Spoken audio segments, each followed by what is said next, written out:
পিছনে মুখ তাকাই দিকে আরে ভালো করে তোলো আর একটু পাছাটা হেলিয়া দুলিয়া নাচে দেখো কিরে কিরে কিরে কিরে।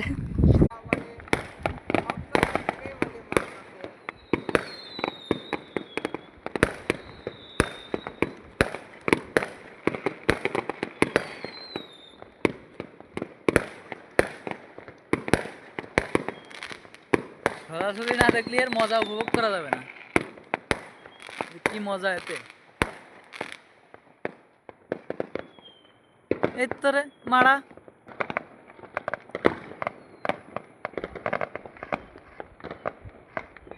পুরো আকাশটা মনে হচ্ছে মেঘলাই ছেয়ে গেছে, ধুমা ধুমা ধুমা গেছে মোটে।